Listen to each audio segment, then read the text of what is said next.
Guys, welcome back to some more Eternal Evolution. Today we're over on the YouTube account and we are looking at the guild bosses, guys. Now, absolutely phenomenal on how they are building and how these guild bosses actually come about. We looked at the spooky spider, the Sith spider. Today we are looking at the Atlas whale. Now we're going to run through the skills and abilities. You can see we also do get some pretty good loot in here. I'm going to show you the record of what our guild has been doing. This is a boss that we took down. Takes a little bit more time and effort to get him down, but there are a couple things that are very unique to this guild boss, the Atlas whale. So looking at their abilities, summon 3 waves, inflicting 50% attack as damage to all units. This wave instantly kills all summon units, all summons. That is right, guys. If you are using Scoran Hattie, if you're using any of the summon units, I believe there are 3 in total in game right now. They will instantly die. They are not heroes that can go into this combat. If they go in here, they will instantly die. It took a little bit to figure out exactly why Scoran and Hattie were dying off instantly, because I didn't go through, didn't look at the skills and abilities, guys, but it will kill them instantly. Now, the water pillar fires a jet of water that inflicts damage equal to 400% of the target's attack, prioritizing further away units. Now, this, guys, is interesting because you can kind of play with who is in the back. So you can actually place your strongest hero in the very back. My instance, it would be Taylor. Taylor is going to take the damage from this, but he has the highest defense, the best gear. He also has the highest hit points. So we can definitely utilize, and again, strategically putting him in the back alone, making sure that this is going to hit that backline target. When there's no targets in melee range, the skill is cast more frequently, inflicts higher damage. You have to have somebody in melee range, guys. You need multiple people in melee range in this one, which again, we're going to look at the challenge records and see exactly what we're looking at.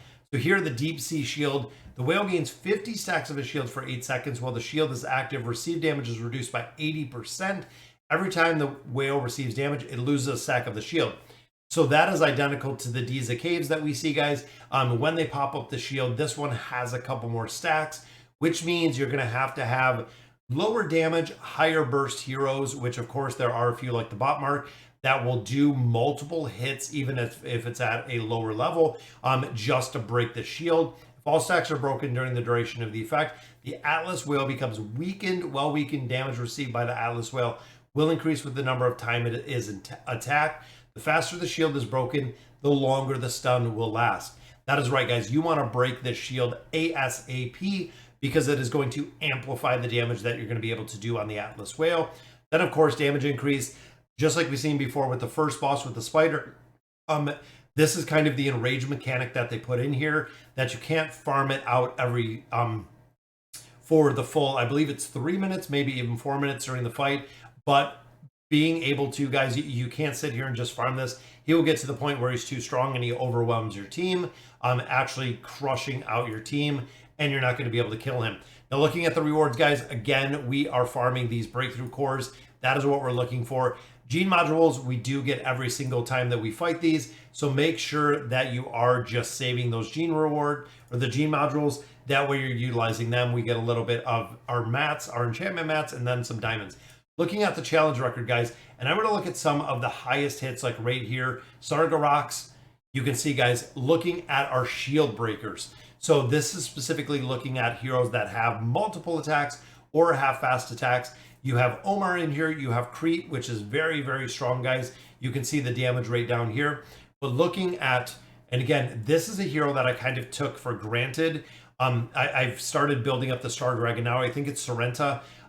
Very, very strong, guys. Look at the damage, but also with the orbs that this hero uses, it is multiple attacks, which is what you're looking for. Taylor, again, super strong, does an incredible amount of fast burst damage, but you can see, guys, here, almost 70 million. Single target damage, especially in a weakened state, guys, he is going to do a ton of damage. He also does have multiple attacks. He shoots multiple arrows, which means, again, going to be breaking that shield pretty quick. And then, of course, Emma, guys. Emma is just an absolute monster. Attacks very, very fast, attacks multiple times. If you can boost up her attack speed, you can actually amplify the amount of times that she attacks. A lot of players even run her with Res, so Res can actually buff her attack speed a little bit, making it very fast to burn through these shields.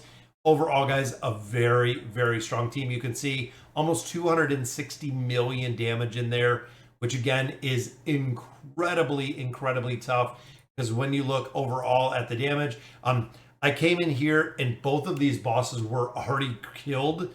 The guildies have been killing them out very fast, which again, we have a couple more days till the challenge ends, but we're going through and we're building them out. We have a couple more bosses, but you can see, guys, as you're getting through here, the rotation of these bosses, the levels just continue to increase.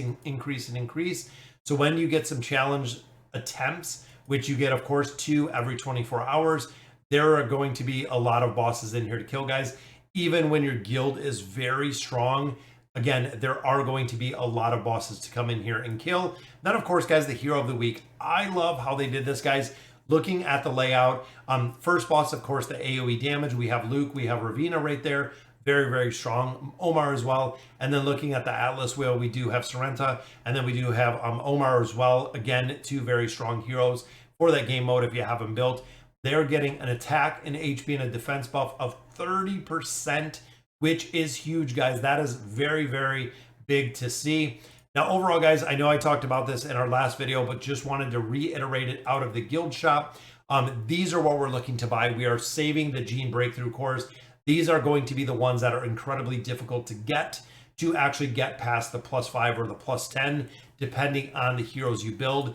These we're going to get with our kills. We're going to get quite a few of these. Again, I recommend buying and saving to buy this Breakthrough Core, just for the simple fact that you are going to need those.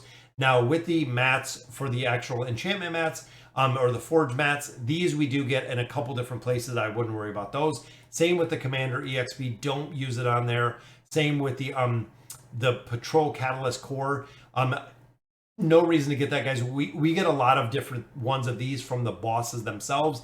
Save everything, guys, for these Gene Breakthrough Cores, because when you start getting into the class technology and you start building them up further, like right here we are on the Hunter, guys, I have a 23% attack boost, 1,425%. You can see attack right there, but a 23% attack boost. But now I'm to the point where on a lot of different classes, I need more of these Breakthrough Cores. That is actually where I am stuck on this account. Again, a lot of these we're going to have to pick up. We're going to have to continue farming all of these out of here, building up all of these.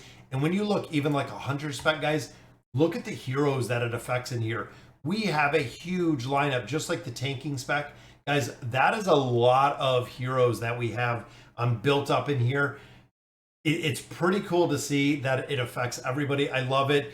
Similar to AFK Arena, which I play, it is kind of like the Elder Tree, just a little bit more of the sub-spec breakdown, which again, I like, guys. This game has really caught my attention. It's a lot of fun to play. It doesn't take an incredible amount of time. The only thing that is actually very time consuming in here is actually right in the perimeter, which is the Wasteland, guys. Everything else in here, relatively quick to run through, continuing to push progression. So that'll do it for today's video. Let me know in the comments what you guys think. And as always, thank you guys for watching.